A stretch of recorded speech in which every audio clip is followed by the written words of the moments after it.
Comparison helps us become better. Comparison can motivate us, but only the right kind of comparison.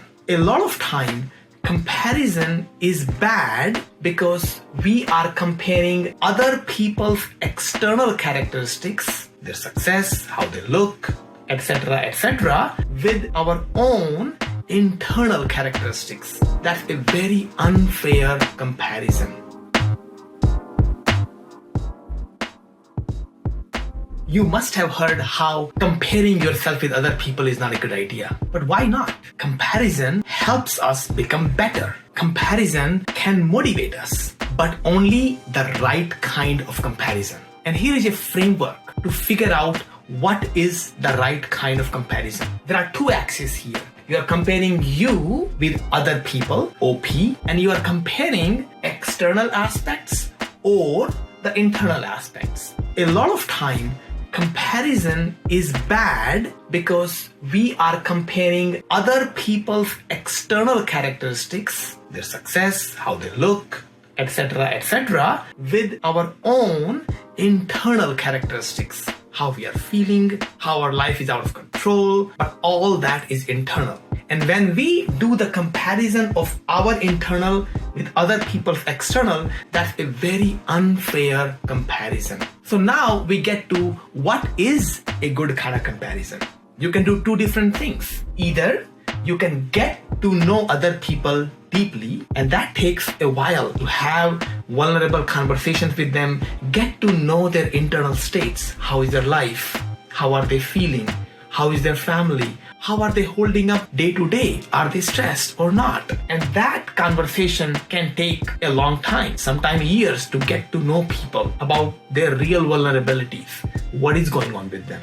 And then it's good to compare their internal with our internal. Although we will never get to know them as deeply as we know ourselves, but it is a good start.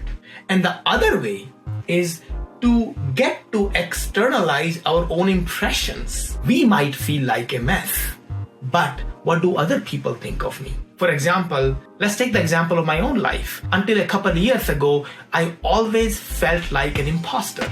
I've done well in college, got a President Gold Medal in IIT, went to Cornell, got my PhD, worked at Facebook for many years, but I still felt like an imposter. But when I talked to other people, they saw a very different side of me. They appreciated me a lot more than I appreciated myself. And that is also a very hard perspective to get because we know ourselves so deeply, we are with our thoughts so much, it's hard to see other people's perception of us. One trick I've used to externalize my perception is to calibrate. If anybody would ask me on a scale of 0 to 10 how good I'm at programming or math, I would almost invariably think I'm a 4 or a 5, but most other people will call me a 7 or 8 or a 9. And I learned over time that my perception is miscalibrated. And after that calibration, I'm able to compare my own external impressions with the other people's external impression.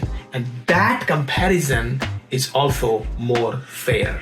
So remember, there's nothing bad about comparing yourself with other people, but we want to compare the right characteristics. We don't want to compare other people's external with our own internal. Either get to know somebody deeply or get to know other people's impression of us, and then compare what we think of other people and how they think of us. Let me ask you now, do you fall in this trap where you're comparing yourself with other people and you always feel you're falling short? If so, I would learn to hear from you in the comments below and how you can apply this to your own life.